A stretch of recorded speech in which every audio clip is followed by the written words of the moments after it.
आपण अधिक बोलूया। आपल्याबरोबर आपला रिपोर्टर राहुल झोरी आहे। राहुल, आज सकाळपासून शिवसेना आणि दादर या सगळ्या पट्ट्यामध्ये होत्या, महापालिकेत सुद्धा होता। राहुल, सेनेच्या गोटात नेमकं काय चाललंय? कारण एकीकडे शिवसेनेला मोठे आकडे एक्सपेक्टेड होते, अपेक्षित काहीतरी वेगळं होतं, पदरात काहीतरी वेगळं पडलंय। दुसरी गोष्ट ती म्हणजे आकड्यांचा तर सोडा, आकडे शिवसेनेला नंबर 1 चे जरी मिळाले असले तरी भाजप नंबर 2 वर आहे आणि ते पण 3च आकडे मागे। त्यामुळे सेनेच्या गोटात नेमकं आता चाललंय काय? नक्कीच बैठकांना जोर आला असेल। विनायक, नक्कीच बैठकांना तर नक्कीच जोर आलेला आहे, मात्र स्वतः जरी 1 नंबरवर असलो तरी भाजपचं इतकं जवळ येणं सेनेला नक्कीच आवडलेलं दिसत नाहीये। आज दुपारपासूनच ज्यावेळी दुपारची वेळ होती, सेना पुढे चालत होती, त्यावेळेस एक जल्लोषाचं वातावरण होतं, मात्र दुपारनंतर हळूहळू हा जोश ओसरलेला दिसला। एक माहिती अशी देखील मिळते की आज मातोश्रीवर उद्धव ठाकरे आणि जे बडे नेते होते ज्यांच्यावर ही जबाबदारी सगळ्या महापालिकेची होती त्यांची चांगलीच खरडपट्टी उद्धव ठाकरे यांनी घेतलेली आहे। प्रत्येकाला जी जी जबाबदारी देण्यात आली होती त्याची व्यवस्थित विचारणा करण्यात आली, नेमकं कोणी कुठं चुकलेलं आहे याचा देखील शोध उद्धव ठाकरे यांच्याकडून घेतला गेला। अपेक्षित आकडा नक्कीच वेगळा होता, जवळपास 95 पेक्षा जास्त आकडा हा सेनेला अपेक्षित होता, मात्र घडलंय काहीतरी वेगळं। साहजिक आहे, आपण 1 नंबरला असण्यापेक्षा जास्त दुःख याचा त्रास जो आहे शिवसेनेला होतोय, कारण भाजप खूप जवळ येऊन पोहोचले, 81 पर्यंत येऊन पोहोचलंय। त्यामुळं एकंदरीत जर बघितलं तर सत्तेची समीकरणं जुळवायची असतील तर विनायक, शिवसेनेला संधी आहे, मात्र यासाठी मोठी घासाघीस करावी लागणार आहे। अपक्ष असतील किंवा आपल्याच पक्षातनं नाराज होऊन जे बाहेर गेले होते आणि जे निवडून आलेले आहेत त्यांना पुन्हा एकदा पक्षात परत आणणं ही देखील शिवसेनेची जबाबदारी आहे। यामध्ये तुला थांबवतो, सध्या उद्धव ठाकरे यांची पत्रकार परिषद सुरू आहे, थेट जाऊयात तिकडे।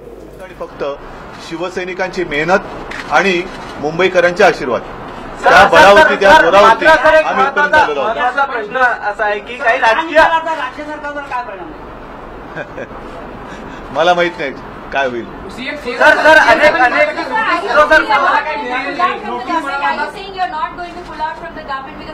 पण तुम्हाला काय घाई एवढी? आताच पहिलं जरा अजून नीट पेढी तर खाऊ द्या, तुम्हाला काय घाई? काही राजकीय विश्लेषक याकडे 2.5 वर्ष शिवसेना आणि 2.5 वर्ष भाजप। मी राजकीय विश्लेषक अजिबात नाही, त्याच्यामुळे मलाही अशी विश्लेषण काही जमत नाही आणि झेपत नाही। माझं जे काय असतं ते सरळ सोट असतं आणि त्याच मार्गाने मी जाईन। जे काय करायचं, जे काय करणार ते थोड्या दिवसात तुम्हाला भ्रष्टाचाराच्या विरोधात आम्ही त्याचा विजय आहे। भाजपच्या नेत्यांचं म्हणणं आहे पारदर्शकता आणि भ्रष्टाचाराच्या विरोधात आम्ही जे नाव उठवलं त्याचं हे यश आहे की शिवसेनेला कुठेतरी आता आम्ही चेक ठेवू शकलोय 84 जागांवर। ठीक आहे ना, बोलू दे। एक आहे गेली 25 वर्ष आम्हाला यांना मुंबई आणि महाराष्ट्रामध्ये रुजवण्यामध्ये गेलेली आहेत, आणखीन थोडे दिवस लागतील मात करायला। 25 वर्षाची आमचीच मेहनत आहे ही। आता मला निघू दे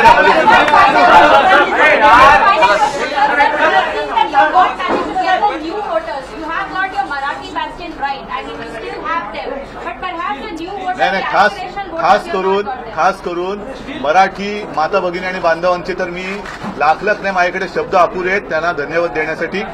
पण इतर भाषिक सुद्धा मतदार काही प्रमाणात शिवसेनेकडे वळलेत। विशेष म्हणजे यावेळेला शिवसेनेच्या कारकिर्दीत प्रथमच आमच्या बाजूचा बेहरामपाडा वॉर्ड सुद्धा आम्ही जिंकलेला आहे। म्हणजे मुसलमान मतदार सुद्धा हे शिवसेनेकडे काही प्रमाणात वळलेले आहेत। तरी देखील मराठी माता भगिनी आणि बांधवांचे आभार मानावे तेवढे थोडेच आहेत। त्यांच्या आशीर्वादावरतीच आम्ही ही पुढची दरबदल करत आहोत आणि करणार आहोत। नाही, झालंय ना मुंबईच्या वोटिंग पॅटर्नवरती तुम्ही टोटल 227 पाहिलं तर बाकीच्यांना फटका बसलेलाच आहे। ज्यांनी त्यांच्या विरोधात म्हणजे भाजपच्या विरोधात मतदान केलंय त्यांना नोटाबंदीचा फटका बसला असं त्याचा अर्थ होतोय। मतदार याद्यांमध्ये लाखो लोकांची नावं नव्हती, हा एक मोठा घोळ झालेला आहे। मला आता नाशिकवरनं कळले तिथला घोळ आणखीन वेगळा आहे। तो मला वाटतं आपण कृपा करून आपल्या तिथल्या प्रतिनिधींकडनं तो समजून घ्या, जाणून घ्या। पण मतदार याद्यांमधनं मतदारांची नावं गायब होणं हा एक घोळ आहे, मोठा घोळ आहे आणि याच्याबद्दल जो कोण त्याला जबाबदार असेल, मग अगदी निवडणूक आयोग असेल तरी सुद्धा त्यांना शिक्षा ही झालीच पाहिजे। कारण तुम्ही कोणाचाही मतदानाचा अधिकार हा हिरावून घेऊ शकत नाही। अनेक ठिकाणी असंही लक्षात आलेलं आहे की गेल्या 2-4 निवडणुकांमध्ये जिथे मतदान केलं गेलं तिथे त्यांचं नाव न येता बालपणीच्या त्यांच्या म्हणजे घराच्या पत्त्यावरती त्यांचं नाव नोंदलं गेलेलं आहे. आणि मग ह्याच्या मागे कोणतं षडयंत्र आहे का वगैरे ह्या सगळ्याचा तपास हा निपक्षपातीपणाने व्हायला पाहिजे. उद्धवजी, तुम्ही म्हणता सत्तेच्या जोरावरती हा भाजपला मिळालेलं यश सत्तेच्या जोरावरती असं तुम्ही म्हणाले, तुम्हाला नक्की काय नाही, यश कुठे मानता तुम्ही? यश कसं मानता येईल? त्यांनी जेवढी ताकद पणाला लावली होती त्या प्रमाणामध्ये तुम्ही त्यांचं हे मोजा ना. जी काय ताकद पणाला लावली होती त्यांनी, सत्ता संपत्ती साधन वगैरे सगळं, त्या प्रमाणात तुम्ही त्यांचं हे मोजणी करा. विधानसभा चुनाव आप लोगों ने अलग अलग लड़ा था, फिर बाद में एक हो गए थे सत्ता के लिए, अभी भी वही स्थिति है, तो क्या इस बार भी सत्ता के लिए आपको क्यों जल्दी है इतनी? थोड़ी देर पहले अभी थोड़ा मुंह तो मीठा करिए. हमारी पार्टी नंबर 1 की पार्टी है मुंबई में, और जो मैंने बात कही, कुछ हमारे प्रत्याशी तो कितने 7 वोटों से 15 वोटों से ऐसे वोटों से हारे हैं. क्या उस पर विचार कर रहे हैं या करेंगे? नहीं अभी. चला, धन्यवाद. बघा, उद्धव ठाकरे यांची सध्या ही पत्रकार परिषद पार पडलेली आहे. उद्धव ठाकरे यांनी भाजपवर कडाडून टीका नाही पण सावध भूमिका त्यांनी घेतलेली आहे. भाजपवर टीका करणं हे टाळलेलं आहे. हे भाजपचं यश नाही.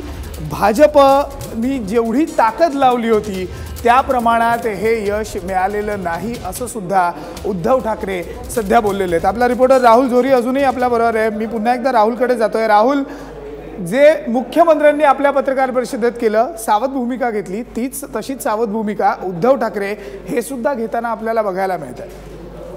विनायक, केवळ सावध भूमिकाच नाही तर उद्धव ठाकरे आज पहिल्यांदाच निवडणुकीनंतर एका डिफेन्सिव्ह मोडमध्ये पाहायला मिळताना सुद्धा देखील आजच्या या पत्रकार परिषदेत दिसत आहेत.